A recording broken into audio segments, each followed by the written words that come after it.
El Señor nos bendiga, como siempre lo hace. Queríamos comenzar a profundizar y primeramente a leer y de a poco ir profundizando en la lectura del Evangelio de Marcos. Es el segundo Evangelio con que nos encontramos cuando abrimos el Nuevo Testamento. Y en este primer acercamiento que vamos a tener hoy, quisiera mencionar algunas cositas para que podamos ponernos en el contexto correcto, en el lugar correcto para entenderlo un poquito mejor de qué va a tratar este libro.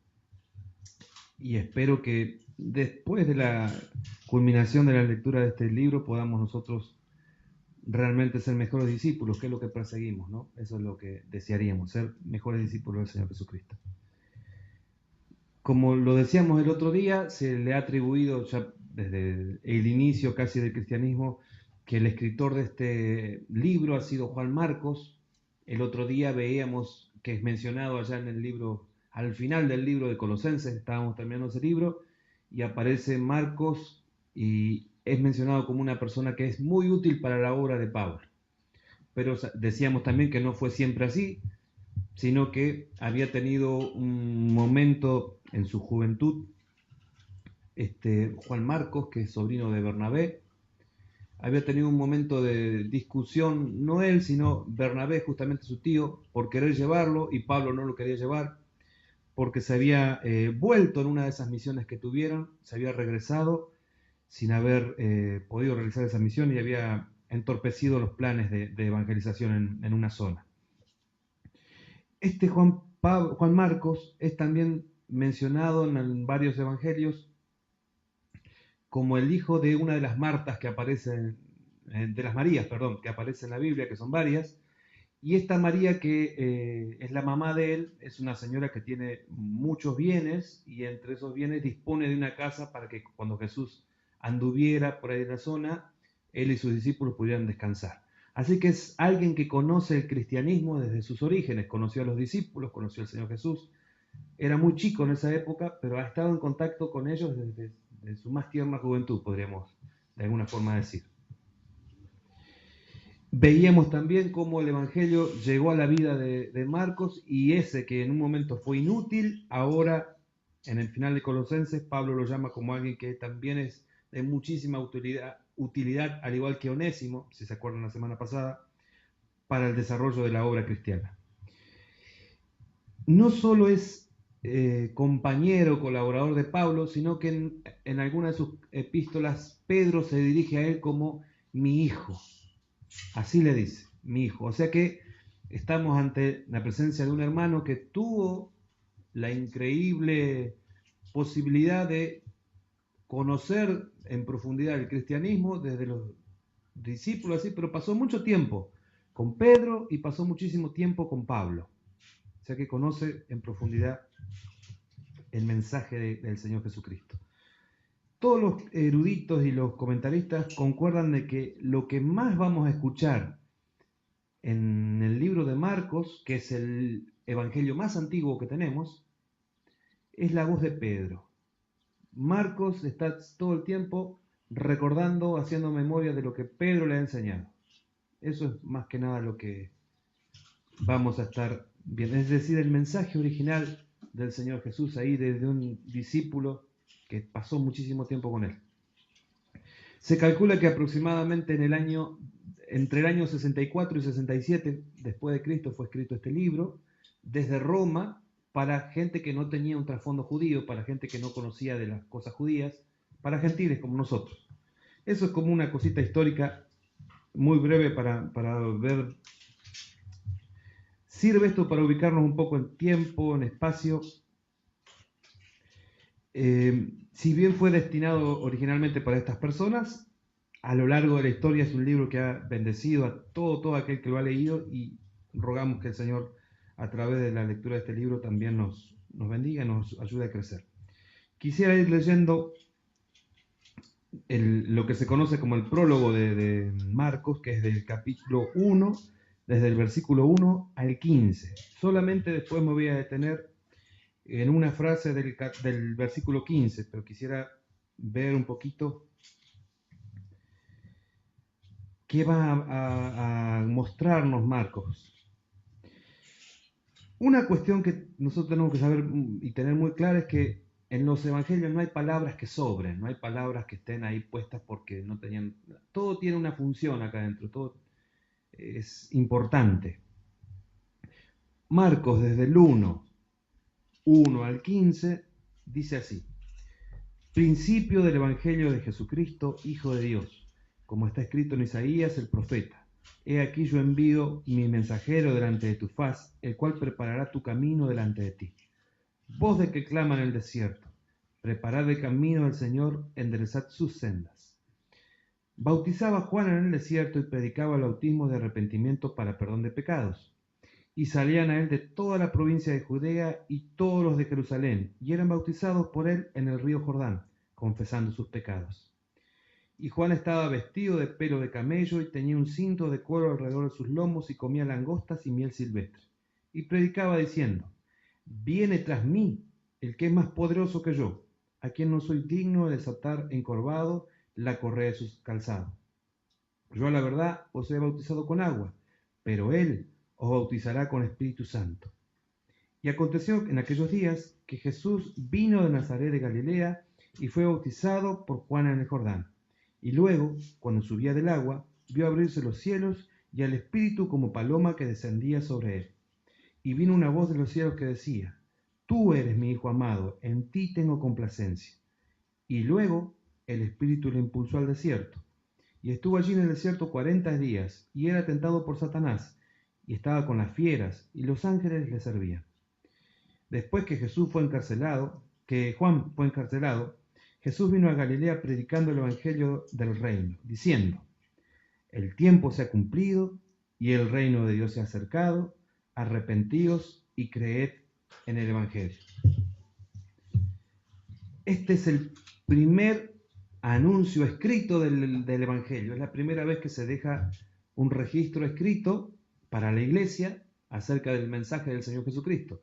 Los apóstoles poco a poco están muriendo y es necesario que el mensaje original no se pierda, porque comenzaron a haber personas que le cambiaban un poquito al mensaje, acomodándolo a como ellos quisieran que fuera el evangelio, como suele pasar. No sé si vieron en alguna situación moderna que pase eso.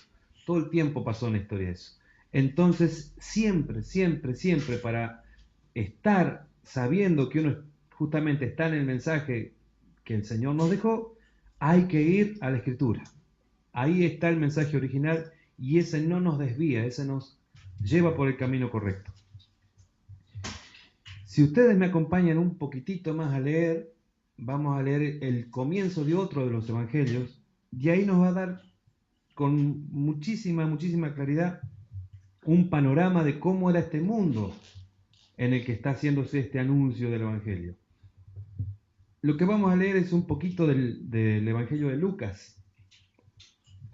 Estamos siguiendo ese principio de decir, o que creemos nosotros, que la escritura se entiende desde la misma escritura, que la palabra nosotros la entendemos de la propia palabra.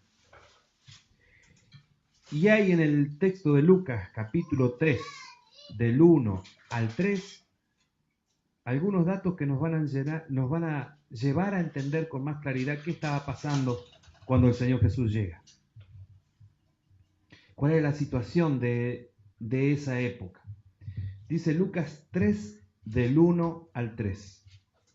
¿Lo encontraron? Lucas 3, 1 al 3. Dice así: en el año 15 del imperio de Tiberio César, siendo gobernador de Judea Poncio Pilato y Herodes tetrarca de Galilea y su hermano Felipe tetrarca de Iturea y de la provincia de Traconite, y Lisanias tetrarca de Abilinia, y siendo sumos sacerdotes Anás y Caifás, vino palabra de Dios a Juan, hijo de Zacarías, en el desierto, y él fue por toda la región contigua al Jordán, predicando el bautismo del arrepentimiento para perdón de pecados. Algunas personas dicen, y entre ellas un hermano que se llama César Vidal, del cual me ha servido enormemente para esto que voy a compartir en este breve fragmentito de la prédica, que este es un pasaje donde Lucas se muestra como un historiador increíble, porque nos detalla muy puntualmente cómo era la vida, cómo experimentaba su día a día un judío o una persona de esa época. Lo primero que nos dice es que había un emperador, es decir, una persona que era el que estaba por encima de todos. Era tan grande el poder que tenían estos, que habían acumulado estos emperadores romanos, que se creían que eran dioses directamente. Este Tiberio César puntualmente era una persona muy mala, en el sentido de que era perverso sexualmente, era pedófilo, era todas las cosas horribles que se le pueden ocurrir. Este tipo las hacía abiertamente en público y era el emperador y tenía el derecho según él y nadie podía decirle nada. Ese era el que estaba a cargo de todo el imperio, ese es la autoridad más importante de esa época, bueno, era un depravado. El segundo, que venía después de él, que era Poncio Pilato, que gobernaba toda esa zona donde Jesús va a desarrollar su ministerio, ustedes lo recuerdan, es el que tenemos la imagen de que se lava la mano. No solamente es mencionado en la Biblia, es mencionado también en otros escritos de la época y se lo conoce como el ladrón Pilatos, así que vayan viendo cómo y tenía fama de una persona muy cruel. El tipo este estaba puesto ahí porque hacía bien dos cosas que eran las básicas que tenía que hacer y no importaba cómo las hiciera. Lo que tenía que hacer, y es lo que trata de hacer cuando Jesús es condenado, es que no surgiera ningún tipo de alboroto ahí en la ciudad, que todo estuviera tranquilo, no importaba si para mantener la paz mandaba a alguna gente de él disfrazado de judíos y acuchillaban a algún otro, lo que sea ahí, para que todos tengamos miedo y después de un largo tiempo no haya disturbios en la ciudad. Ese era reprimir, entonces era su principal función, y la segunda era recaudar impuestos. Si él cumplía con esas dos cosas, tenía el cargo asegurado, y las cumplía, porque las cumplía no importaba cómo, las cumplía. Así que el tipo que está arriba todo es un depravado, el segundo es un corrupto que no le importa cómo hacer las cosas, pero las cosas que tiene que hacer las hace y no le importa si tiene que matar al que sea que tenga que matar. El que está, este es el representante del emperador, ¿no? Y los que acompañan un poco la función ahí son los que son mencionados como tetrarcas, que son Herodes, Felipe y Lisañas. Este Herodes no es el Herodes de cuando el Señor Jesús nace, sino el hijo de Herodes. El Herodes grande, el Herodes papá, digamos, creo que sí, era, no me acuerdo exactamente, pero el Herodes que nosotros conocemos, que manda a matar a los niños en la época de Jesús, mandó a matar a sus hijos también, en alguna ocasión. O sea, para que vayan teniendo idea de qué gente gobernaba ese mundo, de cómo era ese mundo. Todo esto para que veamos que nosotros decimos, pero en esta época de tanta corrupción en los gobernantes, de tanta corrupción, Dios puede hacer algo. Esa época era peor, me animo a decir yo, peor. Y Dios hizo algo. Uno podría decir, están estos gobernadores, Tiberio era un romano depravado, Poncio Pilato también puesto por él, un extranjero para los judíos, también un romano creo que era, y el asunto es que estos dos tipos que tendrían que hacer lo mejor para la gente que gobernaba, hacían lo peor, no le importaba cómo eran corruptos y obtenían beneficio de eso. La gente que pusieron alrededor, los hijos de Herodes, eran enormemente corruptos y a diferencia del padre, decía este hermano Vidal también que el padre siempre comenzaba las batallas del lado que iba perdiendo, pero después las terminaba siempre del lado que ganaba, no sabemos cómo, pero se acomodaba políticamente siempre. Los hijos no tenían esa habilidad, eran tontos, malos y tontos, esa era la combinación de los hijos. Esa gente estaba gobernándole a los judíos. Entonces decimos, en esa época, ¿qué consuelo tendría, qué esperanza podría llegar a tener una persona que nació en esas circunstancias? Y está conocer del Señor, está poder ir al templo a estar en relación con Dios, lo que cualquiera llamaría la religión, para dar un consuelo de algún tipo. Bueno, La gente que estaba a cargo de la religión, las nombra acá muy claramente Lucas, y dice, y siendo sumos sacerdotes, Anás y Caifás. Nosotros cuando estudiamos el Antiguo Testamento un poquito, veíamos que cuántos sumos sacerdotes había. Uno solito. Pero acá Lucas no se equivoca. Lo que pasaba realmente es que había uno designado oficialmente, que era Caifás, y Anás, mientras estuvo vivo, fue el que desde las sombras manejaba todo como una especie de mafia. Y Caifás era su yerno, o sea que él lo puso ahí por ser su yerno. Y después pondría otro, pero el que seguía manejando toda la cosa.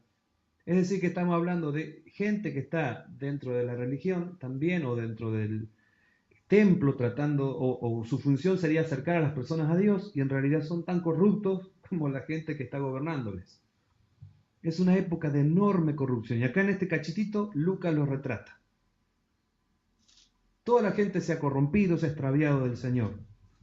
Y en esa época, en ese marco horrible que vos decís, no hay esperanza, no hay futuro para nadie acá. Vino palabra de Dios a Juan, hijo de Zacarías, en el desierto, y él fue a predicar por todas las regiones a donde él vivía este mensaje, que es el que estábamos leyendo al principio. Ahí nos encontramos. Y Marcos va a decir que esto que él anuncia es el principio del Evangelio, de la buena noticia acerca de Jesucristo. Y ahí da una descripción del porqué de su libro, qué quiere demostrar él con escribir este libro, ¿no? Inspirado por el Espíritu Santo, nosotros creemos eso. Principio del Evangelio de Jesucristo, Hijo de Dios. Hijo de Dios, así llama al glorioso Señor Marcos. Y va a citar como primeros argumentos del cumplimiento de la venida del Mesías en el Señor Jesús a unas profecías que se encuentran en Isaías y en Malaquías. Y él dice, como está escrito en Isaías el profeta, aquí yo envío mi mensajero delante de tu faz, el cual preparará tu camino delante de ti. Voz de que clama en el desierto, preparad el camino del Señor, enderezad sus sendas. Toda esa profecía está haciendo referencia a aquel que iba a anunciar la llegada del Señor Jesucristo, a Juan el Bautista. Y dice que Juan bautizaba en el desierto y predicaba el bautismo de arrepentimiento para perdón de pecados. Y salían a él toda la provincia de Judea y todos los de Jerusalén y eran bautizados por él en el río Jordán, confesando sus pecados. Y esto es llamativo. Y Juan estaba vestido de pelos de camello y tenía un cinto de cuero alrededor de sus lomos y comía langostas y miel silvestre. En esta descripción se ha visto una similitud con el profeta Elías, al cual él de alguna forma está haciendo como una especie de semejante. Se suponía, o varias profecías apuntaban a que Elías iba como a presentar al Mesías. Y es Juan el Bautista el que está, o Marcos está diciendo, esa figura que esperábamos de Elías está presente en la vida de Juan el Bautista. Él está anunciando a quién es el Mesías. ¿Cómo lo anunciaba Juan el Bautista? Dice así, en el versículo 7. Y predicaba diciendo, viene tras mí el que es más poderoso que yo, es decir, alguien que tiene más majestad que yo, a quien no soy digno de desatar encorvado la correa de su calzado. Había toda una cuestión jerárquica en aquella época, ¿no? O sea, las personas no se acercaban libremente a otras. Los discípulos seguían a un maestro, pero el discípulo no tenía... lo seguía, pero no desataba era como tabú desatar los cordones y limpiarle los pies a otro. Era algo que solamente hacían la clase más baja de todo, los esclavos. Juan lo que está diciendo es, yo ni siquiera soy digno de desatarle, menos que un esclavo soy todavía, no soy digno de desatar. Imagínense cómo será este que viene, está diciendo de alguna forma, que yo no soy digno ni siquiera de desatarle su calzado. Es más poderoso que yo. ¿Por qué? Porque yo los estoy bautizando en agua. Ustedes se arrepienten y me bautizan en agua. Pero Él los bautizará en Espíritu Santo. Y fíjense lo que aparece por primera vez en la historia. En 8 versículos este Dios que nosotros en el Antiguo Testamento venimos viendo como uno, aparece el Hijo y aparece el Espíritu Santo. Y la cabeza de la gente no entendió más nada. ¿Cómo que también está el Padre, está el Hijo y el Espíritu Santo? Y acá está una enseñanza de la Trinidad, una de las primeras enseñanzas acerca de la Trinidad.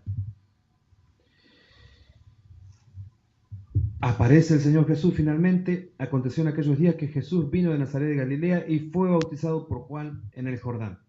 Jesús no se bautiza por sus propios pecados, sino identificándose con nuestros pecados, con el resto de las personas que sí somos pecadores. En el versículo 10, voy pasando rápido todo esto para llegar al versículo que quisiera centrarme, simplemente para tener un poco más de idea de qué está pasando. Y luego, cuando subía del agua, vio abrirse los cielos y al Espíritu como paloma que descendía sobre él. Y vino una voz desde los cielos que decía: Tú eres mi Hijo amado, en ti tengo complacencia. ¿Qué era lo que quería afirmar Marcos desde el primer versículo? Que ¿quién es el Hijo de Dios? Que ¿quién es Jesucristo? El Hijo de Dios. Fíjense cómo lo dijo ya de varias formas.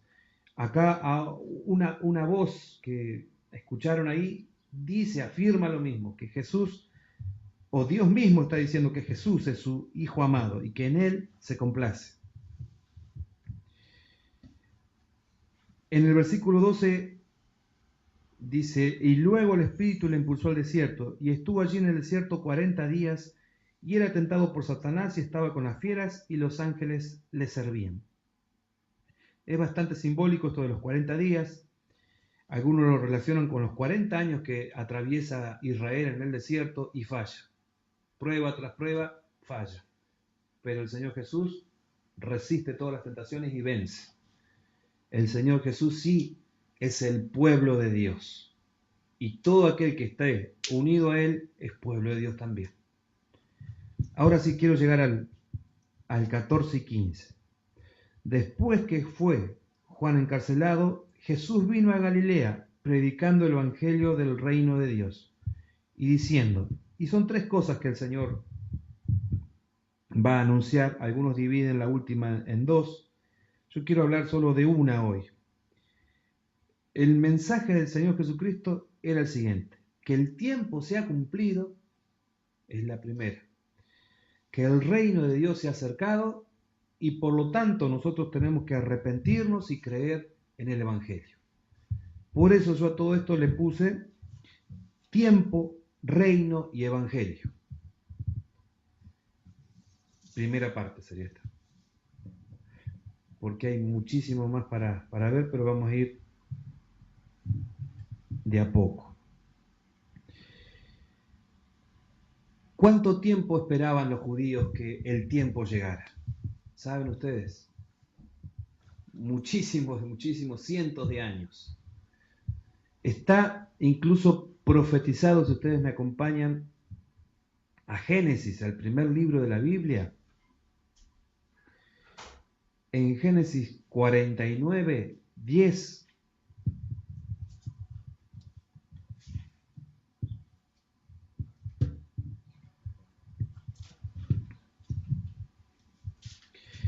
es una profecía que le está haciendo Jacob a quienes formarían luego Israel y les está prometiendo lo siguiente: no será quitado el cetro de Judá ni el legislador de entre sus pies hasta que venga Silo, y a él se congregarán los pueblos. Este Silo que se menciona es uno de los nombres, otro de los nombres con los que se refiere la Biblia al Mesías. ¿Qué está diciendo esta profecía? Parece medio extraño, ¿no? Está diciendo que el Mesías no va a venir hasta que el rey que le pongan a los judíos o el gobernador que le ponga a los judíos no sea de origen judío. ¿Se acuerdan un cachito más atrás que yo le mencionaba que cuando nace el Señor Jesucristo, ¿quién está como gobernador? Un tal Herodes, ¿no? Ese Herodes no era judío. Lo curioso es que en tantísimos y distintos imperios que gobernaron a toda esa zona, la única vez en toda la historia que hubo un gobernador que no fue judío fue ahí, cuando nació el Señor Jesús. El único momento en la historia. Y esto ya lo había dicho Jacob hacía, antes del nacimiento del Señor Jesús, posiblemente 2000 años, antes de Cristo, como unos 4000 de ahora, ¿no? Entonces está diciendo, hasta que no se terminen los gobernadores que son judíos, pero venga uno que no va a ser judío, ahí prepárense porque ese es el tiempo en el que el Mesías llega. Llegó ese tiempo, llegó ese tiempo. ¿Y qué hace el Señor Jesús? Dice, el tiempo es ahora, ahora es cuando el reino se ha acercado, ustedes tienen que creer y arrepentirse. Entonces tenemos que hay una profecía dada por Jacob a sus hijos acerca de la venida del Señor Jesús. Y ningún rabino serio de los que estudiaban de verdad la Biblia desconocía eso. Ellos lo sabían perfectamente a esto. El Herodes este era un idumeo, no era judío. Esa es una de las pruebas que tenemos también nosotros para decir. Fíjense, el Señor Jesús es quien dice ser, porque hay pruebas antiquísimas, que ya profecías muy viejas que hablan de eso. Hay otro pasaje que se los leo muy rápido en Gálatas 4, de 4 a 5, que dice así: pero cuando vino el cumplimiento del tiempo, Dios envió a su Hijo, nacido de mujer y nacido bajo la ley, para que redimiese a los que estaban bajo la ley, a fin de que recibiésemos la adopción de hijos. Es decir, todo esto va a querer decir que Dios, que sabe absolutamente todas las cosas y que predeterminó desde la eternidad, desde no sabemos cuándo, un momento exacto para que su Hijo venga a la tierra, para que de esa forma el reino se acerque, para que de esa forma nosotros tengamos una oportunidad para acercarnos a Él a través de creer y arrepentirnos por la muerte del Señor Jesucristo, por la obra del Señor Jesucristo, a su eternidad de alguna forma en la persona del Señor Jesucristo se ha metido en la historia nuestra, en la historia de la gente, en esa historia que veíamos al principio, depravada, corrupta, horrible, que iba totalmente a la miseria de todos, o sea, nos conducía a la miseria a todos. A esa historia se mete el Señor desde su eternidad y lo hace para cumplir una misión sumamente específica. El asunto es que no todo el pueblo reconoció, o casi nadie reconoció, que en Jesús estaba el Mesías, porque acuérdense cómo vivía esta gente. ¿Qué esperaba? Que otra vez ocurriera lo que ocurrió en Egipto, que estuvieron 400 años ahí como esclavos, pero llega Moisés y los libera. Ellos querían eso, que los saque del poder de los romanos. Basta de romanos que ¿qué quieren? Matarnos cuando no les gusta algo nuestro y que cada vez paguemos más impuestos, que cada vez seamos más esclavos de ellos. No podemos vivir más así, necesitamos urgentemente que venga alguien con mucha fuerza militar, con mucho poderío, que nos mate a todos estos y que nos devuelva a nuestra nación y que podamos ser libres finalmente. Y el Señor, vamos a ver, nos va a enseñar que la libertad del hombre es más allá del sistema político en el que él esté o de las condiciones, como veíamos el otro día, Pablo preso, pero libre. Va mucho más allá de las circunstancias externas o de lo que nos pase por fuera, el ser libre o no ser libre. Este momento especial que el Señor, de alguna forma, como que, lo que dice al principio Marco, ¿no? Abre los cielos. Esa expresión es muy importante ahí dentro del prólogo de Marcos, porque lo que quiere decir es que hasta ese momento estaban cerrados. O sea, hasta ese momento estábamos totalmente incomunicados con Dios, o sea, de la forma que Él quería comunicarse. Los cielos se abren y hay una posibilidad de comunicación nuevamente. Comunicación por medio de la obra del Señor Jesucristo. A ese momento se refiere el texto griego como kairos, así le llaman. Y es importante citar la palabra porque no quiere decir solamente momento. Acá lo traducen como el tiempo ha llegado. Pero la expresión el kairos ha llegado significa mucho más todavía. Es más profundo que solamente un tiempo. No es un tiempo de horas, de minutos. No es que desde la 001 pasa al 002. No es cronológico. No se refiere a eso. Se refiere a muchas cosas. La primera que le puedo decir es que es un tiempo de oportunidad. Eso es primeramente el sentido del Kairos.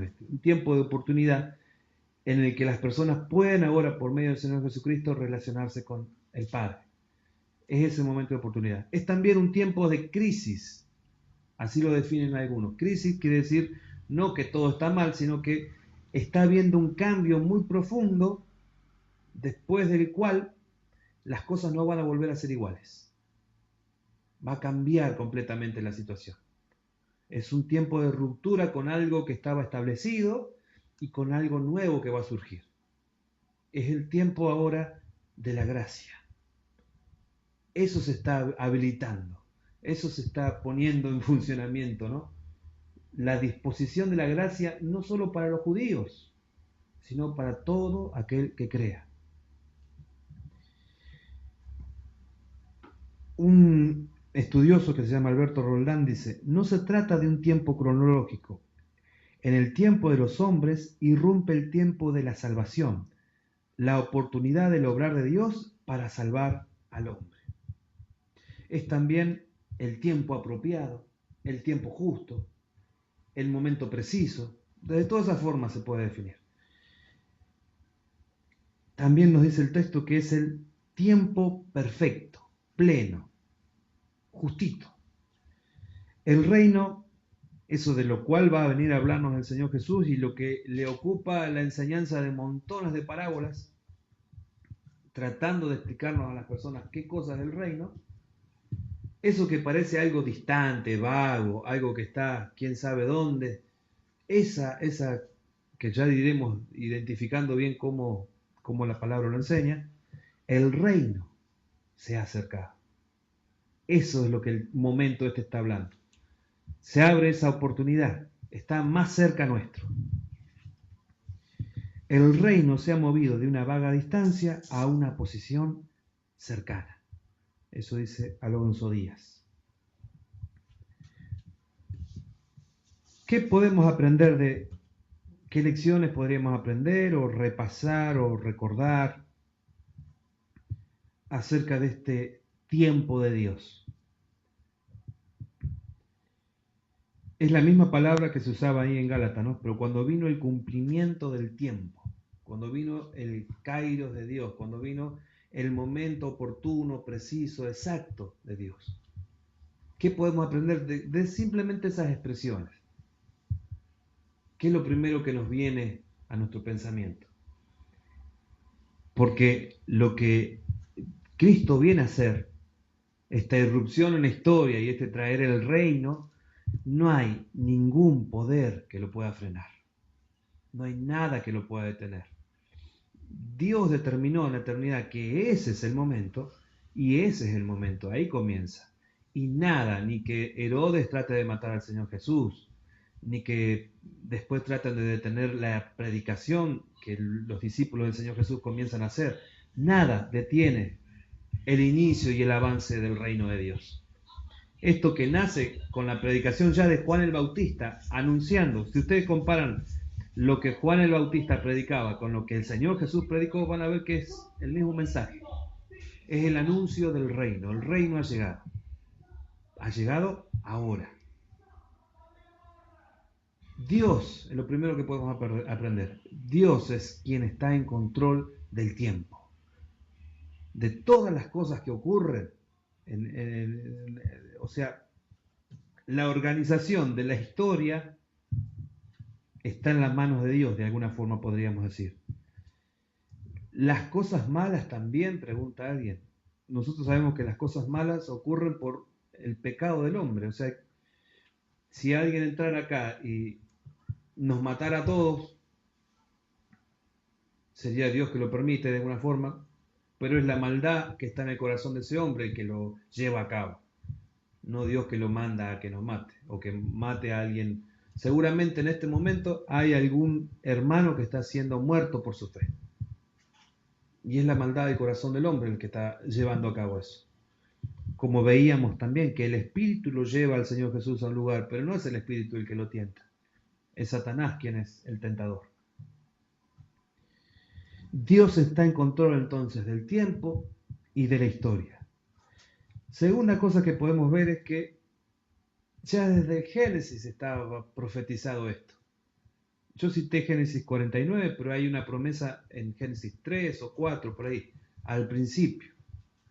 Es decir, que Dios cumple o no cumple sus promesas. Dios cumple sus promesas. Eso no lo podemos olvidar nunca. Entonces, desde ahí podemos decir que Dios es bueno, que es digno de ser creído, que es digno de ser confiado y que podemos esperar en Él.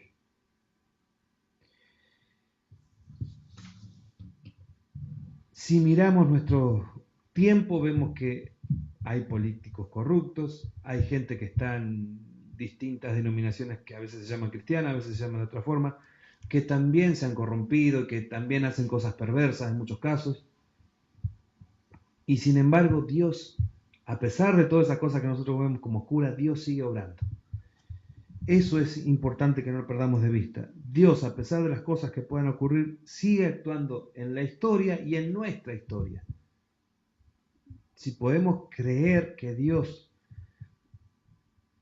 ha determinado ciertas cosas para nuestras vidas, para bendecir nuestras vidas, para que nos volvamos a Él primeramente, pero su determinación es que le conozcamos y que podamos crecer en Él y podamos ser cada vez más como su Hijo. Y una quinta cosa que podemos aprender es que aún estamos en ese tiempo de oportunidad, tiempo de gracia le llama la Biblia.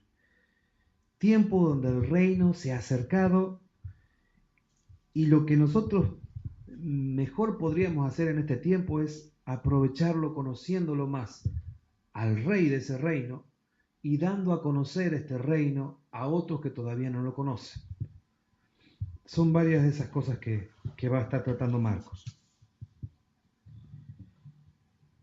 La intención de compartir Marcos es ver estas vidas que escucharon este mensaje, que escucharon como el reino, que el tiempo había llegado, que el reino se había acercado y que debían creer y arrepentirse. Y ellos escucharon este mensaje. Un par de discípulos ya lo habían escuchado de Juan mismo. Y cuando Juan identifica como que de quien él está hablando en su mensaje es el Señor Jesús, comienzan a seguir al Señor Jesús. Nuestra misión es similar a la de Juan en el sentido de que debemos ser esto: apuntar a Cristo, ser siervos de Cristo. Debemos nosotros predicar a otros, anunciar el reino. Y quisiera cerrar meditando o tomándonos un momento para meditar en esto. Seguramente en muchas ocasiones voy a meditar sobre esto, sobre tiempo, reino y evangelio, ¿no? En muchísimas ocasiones nosotros quisiéramos respuestas de Dios para nuestra vida ya. El Señor nos ha dado una respuesta para todas nuestras situaciones. Se llama su Hijo y se llama la gracia que ha derramado. Es la respuesta que ha dado a Pablo cuando él tenía tantos problemas y tantas situaciones difíciles y donde le decía: mi gracia te es derramada a tu corazón para soportar este tiempo difícil. El pueblo de Israel estaba en una época horrible. O sea, cualquier soldado romano podía venir y matarte un hijo y nadie le iba a decir nada. ¿De qué esperanza me estás hablando si ya no hay más esperanza? No existe la esperanza. La esperanza había nacido en el Señor Jesús. La esperanza está viva para nosotros, hermanos. No podemos perder la esperanza jamás, porque tenemos al autor, al consumador de esa esperanza, al quien es la vida misma con nosotros. El mensaje de su reino va a incluir que podamos conocer a este Rey glorioso que quiere hacer de nosotros sus hijos. Muchos han considerado que la parábola más famosa que habla de esto es la del hijo pródigo, y es realmente impresionante esa enseñanza, y ya la veremos cuando lleguemos. Va a tener dos partes este mensaje de la parábola, y la primera habla de ese llamado que a quienes no nos damos cuenta que no merecemos por nada del mundo ingresar al reino de Dios, porque no tenemos nada en nosotros mismos para todo lo que el Señor nos pudo haber dado, lo desparramamos como el hijo pródigo, lo destruimos. Y sin embargo el Padre amoroso nos llama una vez más para que el reino llegue a nuestras vidas. Y también están aquellos que sí creen que merecen estar dentro del reino porque se han portado bien, porque han hecho las cosas bien, y no entran finalmente en el reino. Marcos nos enseña algo. Es palabras, en comparación con los otros evangelios, podríamos decir que son palabras más simples. Es acción tras acción la que alguien ha dicho que Marcos es mostrarnos a Dios como un obrero, como alguien que está trabajando todo el tiempo con la vida de los discípulos, de las personas que están ahí alrededor, y también va trabajando con nuestras vidas a medida que lo vamos leyendo. Y va a producir algo maravilloso. Nuestra fe crecerá en contacto con la palabra y con el Espíritu que inspiró esta palabra.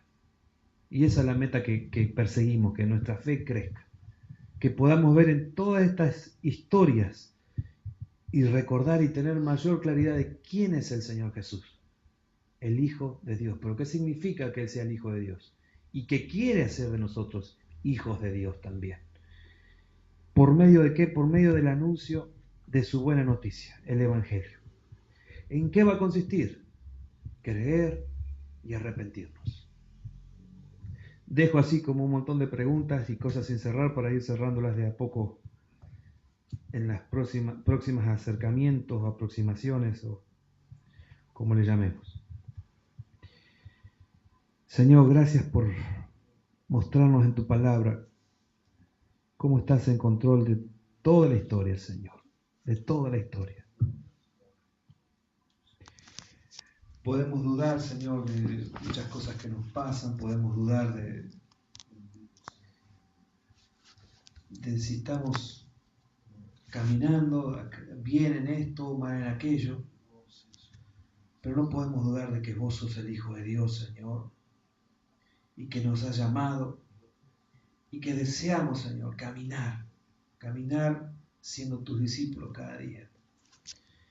Y a medida que avancemos por este camino, Señor, a medida que aprendamos de tu palabra, puntualmente en este libro de Marcos, Señor, rogamos que nuestra fe también sea firme. Y si tenemos dudas acerca de nuestro caminar, pueda, Señor, tu palabra mostrarlo con claridad, Señor. ¿Para dónde está caminando nuestra vida, Señor? Si caminamos como Jesús,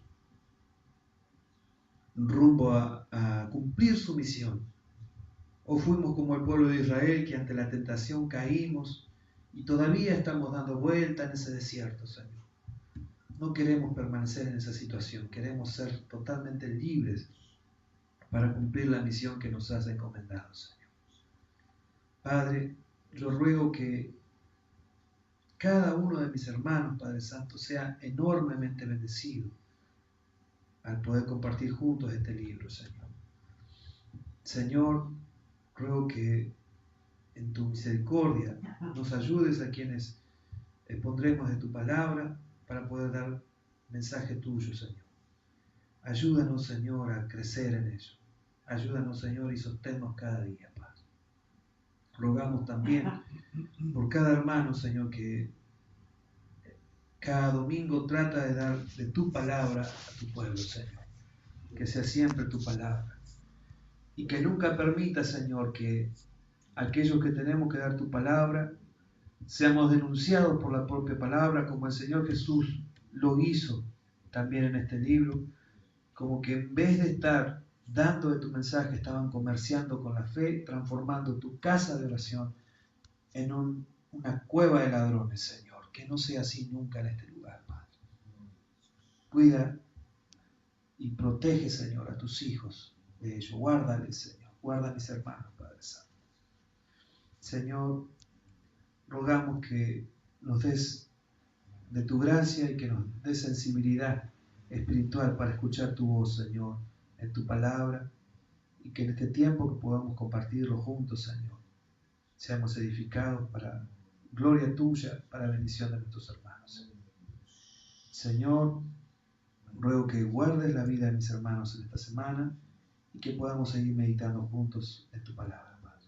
Ayúdanos a vivir cada letra, Señor, que nos has dejado y que tu nombre sea glorificado en ellos, Señor.